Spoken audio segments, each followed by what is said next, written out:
వెళ్తే చాలా ఉంది మాట్లాడదాం తర్వాత మాట్లాడదాం ముందు అసలు ఇవాళ రాష్ట్రపతి పాలన ఢిల్లీలో ధర్నా ఏంటి ఇది దాని మీద దినకర్ గారు నమస్కారం. నమస్తే అండి. జగన్మోహన్ రెడ్డి గారు అఫ్ కోర్స్ ఇవాళ మీ అధ్యక్షురాలు పురంధరేశ్వరి గారు కూడా మాట్లాడారు. మొన్న అమిత్ షా గారికి మోదీ గారికి ఏదో లెటర్లు రాస్తారేనో రాశారో ఏదో అన్నారు కదా, నిన్నేమో ట్వీటారు. ఇవాళేమో ఢిల్లీ వెళ్తాను, బుధవారం ఎమ్మెల్యేలు ఎమ్మెల్సీలతో ధర్నా చేస్తాను, మోదీని కలుస్తాను, రాష్ట్రంలో రాష్ట్రపతి పాలన పెట్టాలన్నారు. ఏంటి బీజేపీ రియాక్షన్ ఏంటి దీని మీద? ముందుగా సార్, ప్రజాస్వామ్యంలో దాడులు ప్రతి దాడులు అనేటటువంటిది మంచి పరిణామం కాదు. అయితే 40 రోజుల క్రితం ఏర్పడినటువంటి ఒక ప్రభుత్వాన్ని కూల్చేసి రాష్ట్రపతి పాలన పెట్టాలి అనేటటువంటి మానసిక స్థితి చూస్తే అయోమయం జగన్నాథం లాగా జగన్మోహన్ రెడ్డి కనబడతా ఉన్నాడు. రాజ్యాంగ ప్రకరణలు కానీ ప్రజాస్వామ్య విలువలు కానీ వాటి మీద ఏ మాత్రం కూడా గౌరవం లేనటువంటి వ్యక్తి అని మరొకసారి ఆయన యొక్క తీరు ఇవాళ చాటి చెప్పడం జరిగింది. ఇవాళ ప్రభుత్వాన్ని కూల్చాలి అనేటటువంటి ఆలోచనతో పాటు అక్కడ సరే వారి పార్టీకి సంబంధించినటువంటి ఒక కార్యకర్త హత్యకు గురయ్యారు. దానికి పూర్వపరాలు అనేటటువంటి అంశాలకు వెళ్తే దాని లోతులకు వెళ్తే గతంలో హత్య చేసినటువంటి వ్యక్తి, హత్య గావింపబడినటువంటి వ్యక్తి ఇద్దరు కూడా ఒకే పార్టీకి చెందినటువంటి వాళ్ళు. వాళ్ళిద్దరి మధ్య గతంలో 1 సంవత్సరం క్రితమో 1.5 సంవత్సరం క్రితం ఏదో గొడవ జరిగి తర్వాత కొన్ని పరిణామాలు అటు ఇటు జరిగినటువంటి పరిస్థితి. అంటే ఈ వార్త ఇవాళ పేపర్లో చూసాం. ఏదైతే ప్రైమరీ మోటివ్ ఏదైతే ఉందో ఇది అనేటటువంటిది ఒక ఎస్టాబ్లిష్ అయ్యేటటువంటి విధంగా ఉండేటువంటి ఒక వార్తను అయితే చూసాం ఇవాళ. అయితే సరే, వారి పార్టీ కార్యకర్తగా చనిపోయినటువంటి వ్యక్తిని పరామర్శించడానికి ఏ నాయకుడైనా వెళ్తారు, తప్పు లేదు. అయితే ఇవాళ ఎన్నికల ప్రచార సభలాగా మార్చుకునేటటువంటి ప్రయత్నం. 40 రోజులు పూర్తి కాలేదు, ఇంకా 59 నెలలు ఉంది ఎన్నికలకు వెళ్ళాలంటే.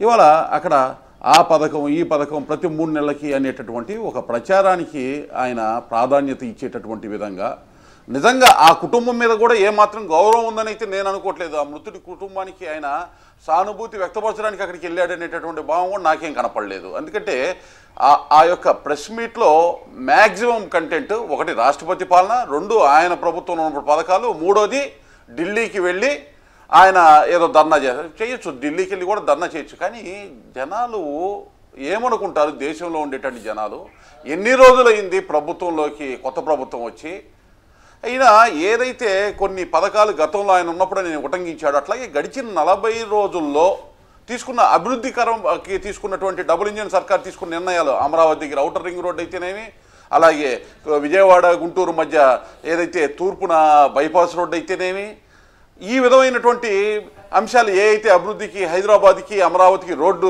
ఏదైతే శాంక్షన్ చేశారో 6 వే రోడ్డుగా మారుస్తున్నారో ఆ అంశం కానీ ఇట్లాంటివి ఆయన చెప్పి ఈ కూడా జరిగినాయి అని చెప్పినట్టయితే బాగుండేది ఆయన. ఎందుకంటే అది కూడా నేనైతే ఆయన ఏమైతే వద్దనుకున్నాడో అవి మీరు చేసుకుంటా అవి చెప్పమంటే ఎందుకు చెప్తాడండి? ఒక నిమిషం, అంటే చెప్పమని కూడా కోరట్లేదు అంటున్నాడు. ఎందుకంటే ఒక వ్యక్తి చనిపోతే పరామర్శనానికి వెళ్ళినప్పుడు మాట్లాడే మాటలేం కాదు. కాకపోతే ఆయన సందర్భోచితంగా కాకుండా మాట్లాడినటువంటి మాటలు ఉటంకిస్తూ నేను ఈ అంశాన్ని గుర్తు చేస్తూ ఉన్నాను. అదేవిధంగా గడిచిన 40 రోజుల్లో ఒక 4-5 శ్వేతపత్రాలు విడుదల చేశారు. ఒక్క శ్వేతపత్రం మీదైనా కానీ వారు సమాధానం ఇచ్చారా?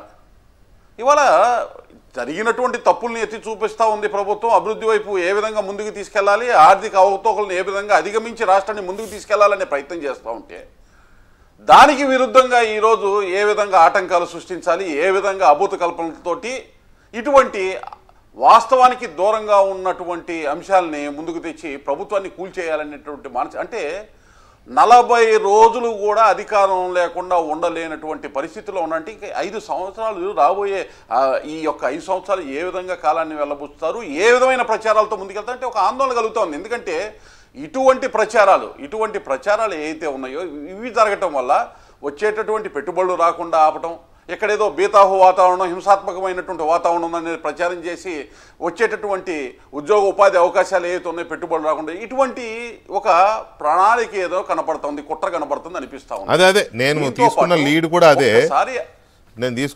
అదే. అయితే దాంట్లోకి మనం వెళ్ళే ముందు ఈయన ఎప్పుడు ప్రభుత్వాల విషయంలో ఒకసారి చెప్పండి వెంకటకృష్ణ గారు, ఒక్కసారి ఆయన అద్దంలో చూసుకున్నట్టయితే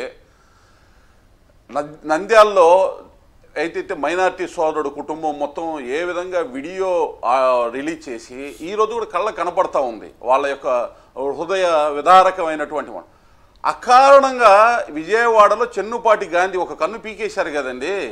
ఏ విధమైన చర్యలు తీసుకున్నారు? ఒక రాజకీయ పార్టీకి సంబంధించి తెలుగుదేశం పార్టీ ఆఫీస్ కార్యాలయం మీద దాడులు చేశారు. దాని మీద ఏ విధమైన నిర్ణయాలు తీసుకున్నారు?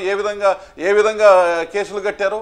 అదేవిధంగా దళిత డాక్టర్ సుధాకర్ గారి దగ్గర నుంచి, అలాగే శిరోమండలం కేసు దగ్గర నుంచి, సుబ్రహ్మణ్యం హత్య చేసినటువంటి ఎమ్మెల్సీకి స్వాగత సత్కారాలతోటి తీసుకొచ్చినటువంటి పరిస్థితి, చీరాల్లో కిరణ్ దగ్గరికి సంబంధించి, అదే ఇచ్చాపురం నుంచి కర్నూలు వరకు 5 సంవత్సరాలు అనునిత్యం ప్రతిరోజు కుల మత ప్రాంతరహితంగా చేసినటువంటి విధ్వంసం, అరాచకం ఏదైతే ఉందో దాని మీద ఏ మాత్రం కూడా చర్యలు తీసుకొని జగన్మోహన్ రెడ్డి 40 రోజుల్లో ఇవాళ ప్రజలు కూడా చేత్కరించుకుంటారండి. ఇటువంటి విధానాలతో కనుక ఈయన ముందుకు వెళ్ళినట్లయితే. తర్వాత ఇంకొక ముఖ్యమైన ఇదేంటంటే